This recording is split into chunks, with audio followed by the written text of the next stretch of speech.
Hello, my name is Jessica Duncan, and I work in the Rural Sociology group at Wageningen University. In this video, I will share with you my vision around the politics of sustainable food systems. More specifically, I will explain how I got here. I will then outline my research and education vision, and then I will reflect on activities and competencies with a view towards the future. So I found this a few years ago. It's from my first paid job as an academic researcher. Some of you might recognize this as the save icon. Others of you might remember these from a time before we all worked on the cloud. Either way, it points to just how long I've been researching food policy. For my bachelor's, I studied sociology and political science. For someone involved in youth parliaments throughout high school, political science was an obvious degree program. I was excited to learn more about systems of governance and the analysis of political practices. Sociology complemented these studies by giving me the tools to research social practices, relationships, interactions, and culture, all with a view towards understanding relations of power and identifying patterns of social change. Outside of school, I was really involved in a lot of activism, and food became a way to bring these different aspects of my life together. So in the summer between my bachelor's and my master's, I was hired as a research assistant on a project investigating food safety policy integration in Canada and the EU. This experience was instrumental. It gave me the confidence to push for a career in science. And now, almost 20 years later, here I am, still working on food policy integration. So how has my research vision developed, and where is it going?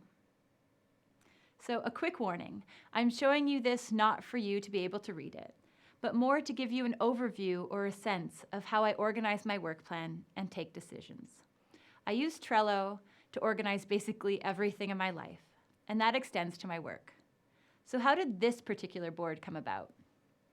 A few years ago, I was advised to develop a very focused and long-term strategy for my research. I knew I wanted to maintain a clear focus on the politics of sustainable food systems. Based on this, I wrote a research mission statement.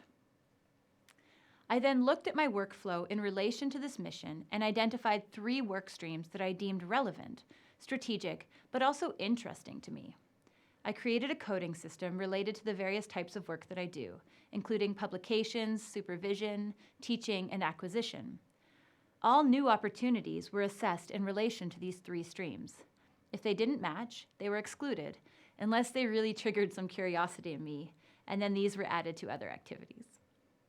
Working this way helps keep me focused, and it helps me decide when to say no to new opportunities, which is something that doesn't really come naturally to me. In reflecting on the last 3 years with a view towards the future, I have sharpened my focus and taken the time to build a more targeted and coherent research vision. My research vision for the politics of sustainable food systems is theoretically driven and empirically grounded. The outputs contribute to academic debates, but also translate beyond academia through practical applications. To explain my vision, let's start with the empirical context, food policy spaces. So what is a food policy space? These are specific sites. They can be physical or virtual, where policymakers and/or other stakeholders interact with a view to influencing policy outcomes. Take, for example, a policy space I have been studying since 2010. This is the Committee on World Food Security.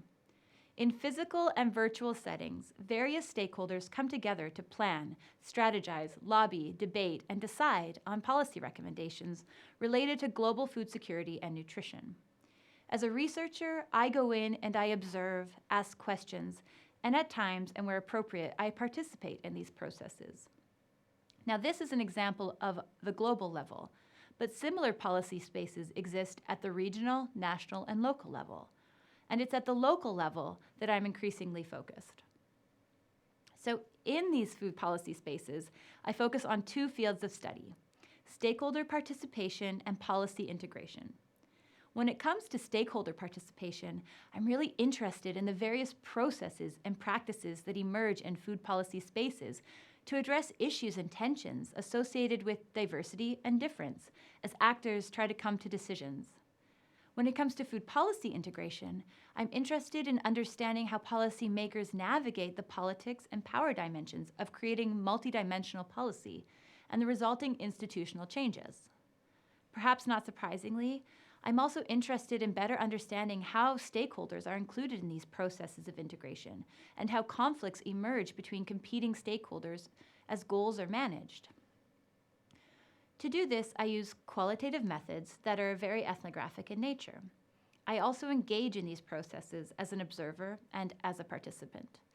I draw on theories of practice, convergence, and politics to help me make sense of what I observe and learn about from my research cases, always with a view towards advancing theory and practical applications. I translate this research vision into much of my teaching.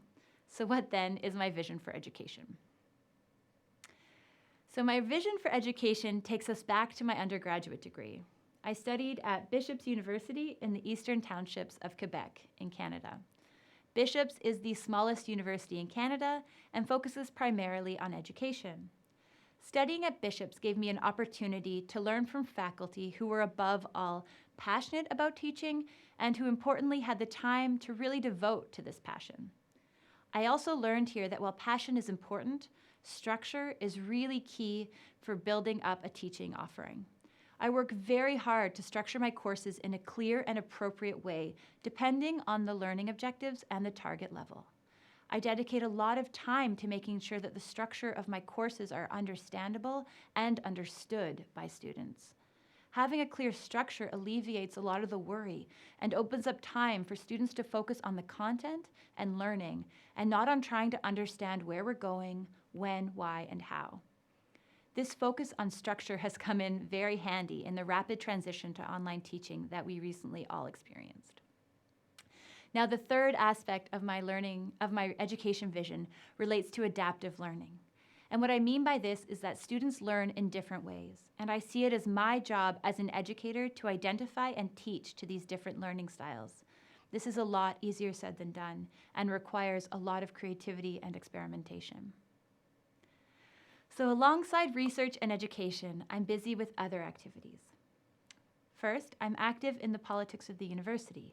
I find it very motivating to participate in university working groups, to contribute, for example, to the strategic plan, and to feed back on issues like the tenure track and diversity on campus.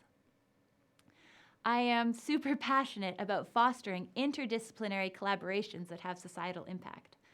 I do this in part through the Wageningen Young Academy, which I've chaired for the last 2 years. My work with the Young Academy provided me with the opportunity to collaborate with a really fantastic and diverse group of young scientists from 3 other universities to establish a process focused on facilitating unusual collaborations. This Young Academy Alliance has been not only a deep dive into interdisciplinary communication, but also into thinking about how to move beyond competition to organize science collaboratively. And it turns out this is way easier said than done. Outside the university, I have enjoyed working as an expert on the EU Standing Committee on Agricultural Research Foresight team. This is another example of working across disciplines, but with a very practical objective of informing the research and investment policy of the EU when it comes to food and agriculture. I also sit on the editorial board of Sociologia Ruralis, a leading journal in my field. And I'm playing different roles in the food sovereignty network of Neoleni Europe and Central Asia. I really love my job and the opportunities that it brings, but it also comes with some challenges. To make it sustainable, I'm above all committed to making the whole process fun. Whether this means dressing up as a banana to encourage my students to ask questions, or hosting a storytelling evening to discuss issues of diversity on campus, or just hanging out with my kids. For me, the flexibility and fun that this job offers is what keeps me motivated.